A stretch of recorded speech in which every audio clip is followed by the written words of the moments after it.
Hey guys, it's Miss Long. We are going to knock out some video notes today. So if you will make sure you have your cheesy nacho notes here on natural resources, we're going to start right here at the top with what are natural resources. Natural resources are resources found in, surprise, surprise, nature that are useful to people. Natural resources can be classified in two different ways. The first of those is renewable, and the second is non-renewable.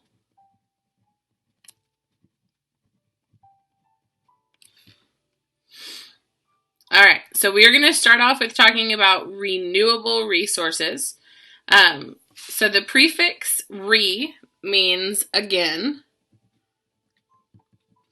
Therefore, a renewable resource is a resource that can be replaced.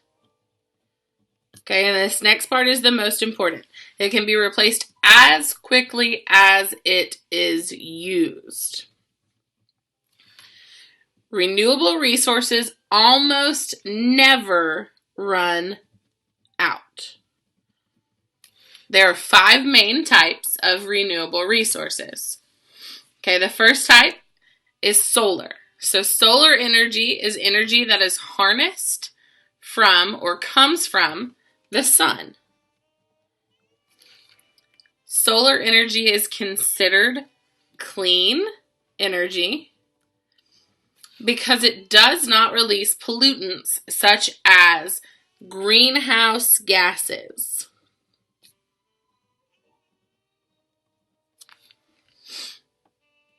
The second kind of renewable resource is wind energy. Wind energy is produced by wind turbines. The motion of the blades generates electricity without the use of fossil fuels. And we'll talk about fossil fuels a little bit later on. But this thing right here is a wind turbine. These blades spin. A lot of times you'll find wind turbines in really flat places. So they're not super common here in Tennessee because Tennessee has so many hills and mountains. But they're in some really flat places like Oklahoma and even some places up north. And then to go back to solar panels, that's something that you guys are familiar with and have probably seen. They look like big black tiles, and they absorb the sun's energy, and then that can be harnessed into electricity. The third type is hydropower. The word hydro means water, so we'll put that right here. Hydropower is energy that is created from the force of moving water. Water flows through a dam, which pushes turbines. So very similarly to how the blades are forced in a wind turbine by the wind, there are turbines within the dam right here. And as that water comes from the higher location and is forced through these turbines, they spin. And that spinning creates electricity or energy that can be harnessed. And then the water's released. All right, next up, geothermal. Geo means earth. Thus, geothermal is energy that is heat that comes from deep inside the earth. A lot of geothermal energy is harvested through steam and plants of that nature, and we'll talk more about geothermal energy later on. Next up is biomass. Bio means life, which you already know because we've talked about biodiversity quite a bit. Biomass energy is energy that comes from plants and animals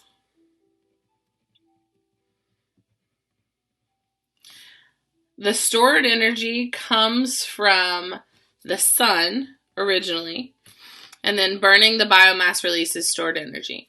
So corn fuel or things like that, burning fat, all of those are ways to harvest biomass. All right, what is the effect on the environment? Even renewable resources can have damaging effects on the environment. For instance, solar power requires land use, which can result in habitat loss.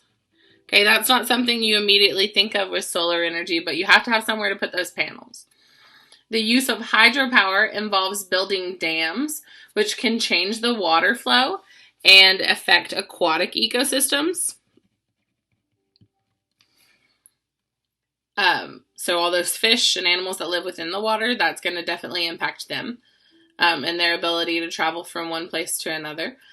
Burning biomass can release harmful greenhouse gases into our atmosphere. Even so, renewable resources are less harmful to the environment than non-renewable resources. Okay, so that leads us right into non-renewables. So let's look at those together. Make sure you have this sheet right here.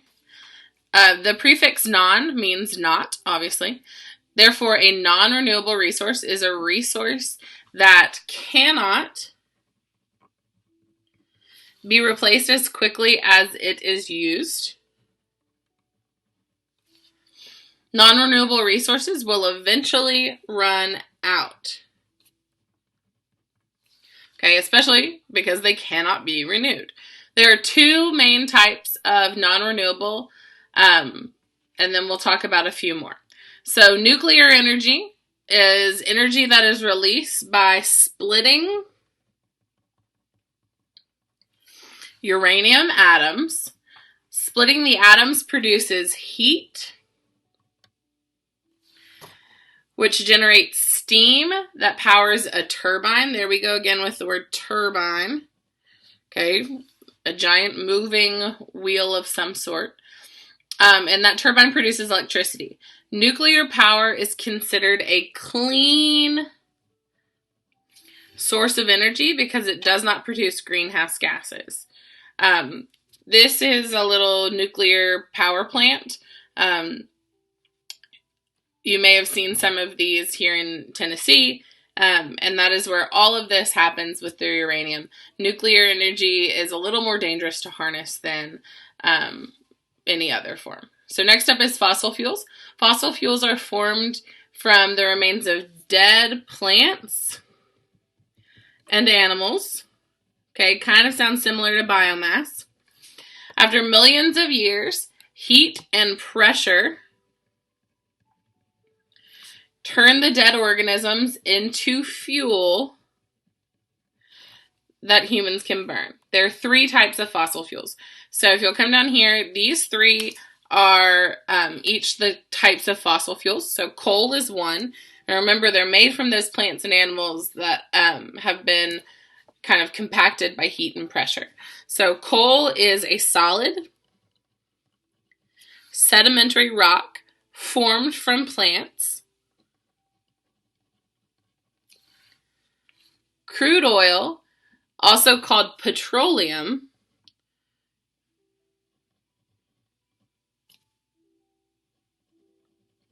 is a liquid that was formed from the remains of ancient marine organisms. Okay, crude oil is usually harvested in like the ocean. There's big oil rigs out there. And then there's natural gas, which natural gas is a mixture of gases that are often found with petroleum. And it's composed mainly of an odorless, colorless gas called methane. All right, so let's talk about the effect that these non-renewable energy resources have on the environment. So there are numerous harmful effects caused by the burning of fossil fuels. For instance, when fossil fuels are burned, they release harmful pollution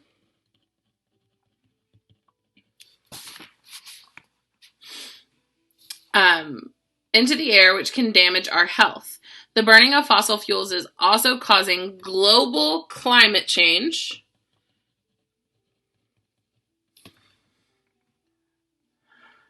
Weather patterns are changing, leading to an increase in certain types of natural disasters. Okay, those are those things we just learned about. Tornadoes, hurricanes, wildfires, volcano eruptions, things like that, landslides, mudslides. Climate change is also threatening biodiversity within an ecosystem. Some species are not able to adapt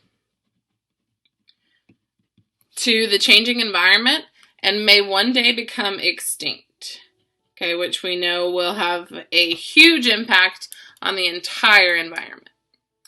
So, conclusion. Why is it important to conserve natural resources? Why should we choose to use renewable forms of energy? So I want you to take a little bit and think about that and then answer these two questions. So you need at least 2 sentences.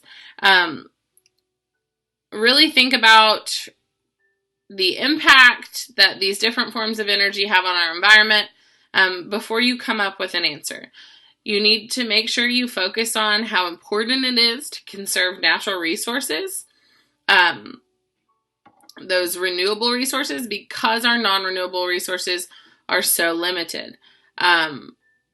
Think about how using up non-renewable resources will impact future generations. And then think about the ways in which a renewable resource would be better for our environment. Okay, and when you are finished with that, take a little bit of time and color your notes here and make them pretty. You can also save that for the end once you're done with your cafe. But these will end up going in your notebook if you chose cheesy nacho notes. So you want to make sure that you have spent some time making them your own. All right, guys, I hope you are enjoying cafe, and go ahead and move on to your entree.